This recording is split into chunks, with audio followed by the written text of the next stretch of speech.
मित्रों, भारत को अंग्रेजों से आज़ाद कराने के लिए कई स्वतंत्रता सेनानियों ने अपनी जिंदगी कुर्बान कर दी थी।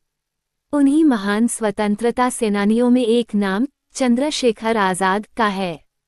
हालांकि इनका असली नाम चंद्रशेखर तिवारी था, लेकिन आज़ाद इनकी पहचान कैसे बनी इसके पीछे भी एक कहानी है।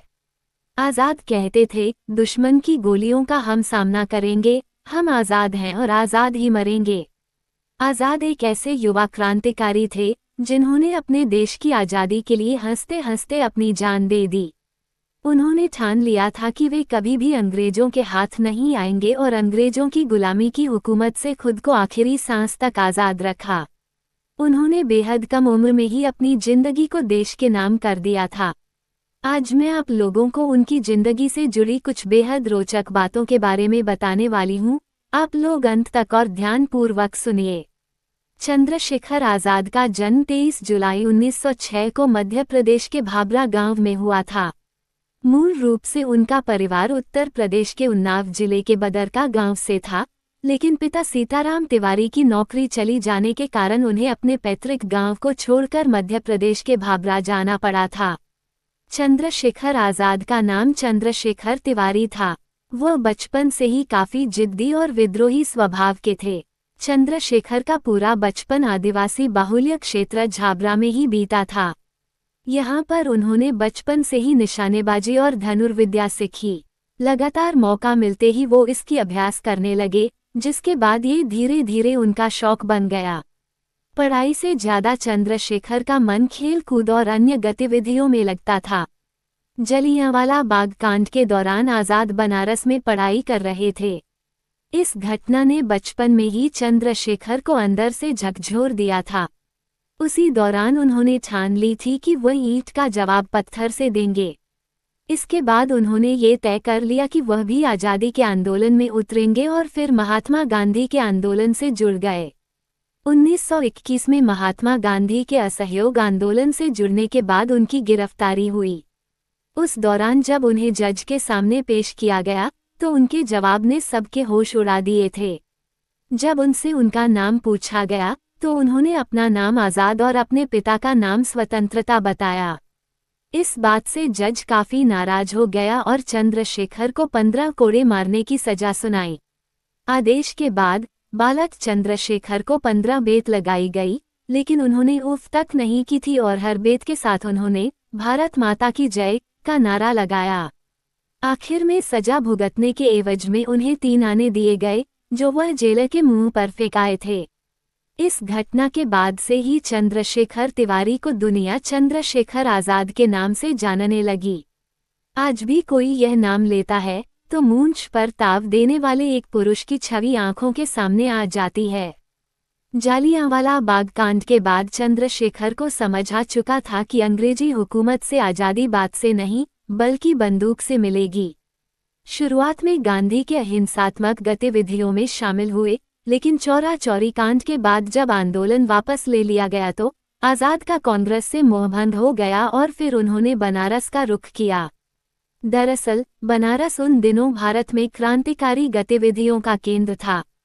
बनारस में वह देश के महान क्रांतिकारी मनमथनाथ गुप्त और प्रणवेश चटर्जी के संपर्क में आए और क्रांतिकारी दल हिंदुस्तान प्रजातंत्र संघ के सदस्य बन गए।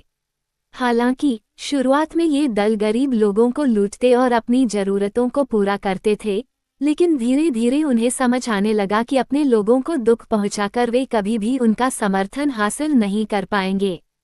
इसके बाद इस दल का उद्देश्य केवल सरकारी प्रतिष्ठानों को नुकसान पहुंचाकर अपनी क्रांति के लक्ष्यों को प्राप्त करना बन गया। दल ने पूरे देश को अपना उद्देश्य बताने के लिए अपना मशहूर पैम्फलेट द रिवॉल्यूशनरी प्रकाशित किया। इसके बाद उस घटना को अंजाम दिया गया जो भारतीय क्रांति के इतिहास के अमर पन्नों में सुनहरे हरफों में दर्ज काकोरी कांड है। काकोरी कांड से शायद ही कोई अनजान होगा। दरअसल इस दौरान दल के 10 सदस्यों ने काकोरी ट्रेन लूट को अंजाम दिया था और अंग्रेजों को खुली चुनौती दे दी।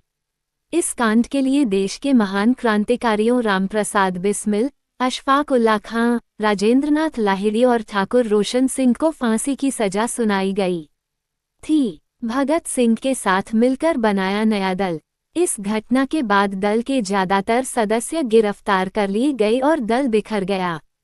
इसके बाद आज़ाद के सामने एक बार फिर दल खड़ा करने का संकट आ गया।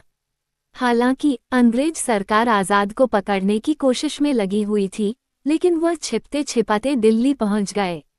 दिल्ली के फिरोज शाह कोटला मैदान में सभी बचे हुए क्रांतिकारियों की गुप्त सभा आयोजित की गई। इस सभा में आज़ाद के साथ ही महान क्रांतिकारी भगत सिंह भी शामिल हुए थे। इस सभा में तय किया कि दल में नए सदस्य जोड़े जाएंगे और इसे एक नया नाम दिया जाएगा। इस दल का नया नाम हिंदुस्तान सोशलिस्ट रिपब्लिकन एसोसिएशन रखा गया। आज़ाद को इस दल का कमांडर इन चीफ बनाया गया। इस दल ने गठन के बाद कई ऐसी गतिविधियां की जिससे अंग्रेजी हुकूमत इनके पीछे पड़ गई। 1928 में साइमन कमीशन के खिलाफ प्रदर्शन के दौरान लाला लाजपत राय की मौत हो गई। इसके बाद भगत सिंह, सुखदेव, राजगुरु ने उनकी मौत का बदला लेने का फैसला किया। इन लोगों ने 17 दिसंबर 1928 को लाहौर के पुलिस अधीक्षक जेपी सैंडर्स के दफ्तर को घेर लिया और राजगुरु ने सैंडर्स पर गोली चला दी, जिससे उसकी मौत हो गई। इसके बाद आयरिश क्रांति से प्रभावित भगत सिंह ने दिल्ली असेंबली में बम फोड़ने का निश्चय किया, जिसमें आज़ाद ने उनका साथ दिया। इन घटनाओं के बाद अंग्रेज सरकार ने इन क्रांतिकारियों को पकड़ने में पूरी ताकत लगा दी और आरोप में भगत सिंह, राजगुरु और सुखदेव को फांसी की सजा सुनाई गई। इससे आज़ाद काफी आहत हुए और उन्होंने भगत सिंह को छुड़ाने की कोशिश की, लेकिन वे सफल नहीं हो सके। दल के लगभग सभी लोग गिरफ्तार हो चुके थे, लेकिन फिर भी काफी समय तक चंद्रशेखर आज़ाद ब्रिटिश सरकार को चकमा देते रहे। आज़ाद ने ठान ली थी कि वो जीते जी अंग्रेजों के हाथ नहीं लगेंगे। अंग्रेज सरकार ने राजगुरु, भगत सिंह और सुखदेव की सजा को किसी तरह कम या उम्र कैद में बदलने के लिए वे इलाहाबाद पहुंचे।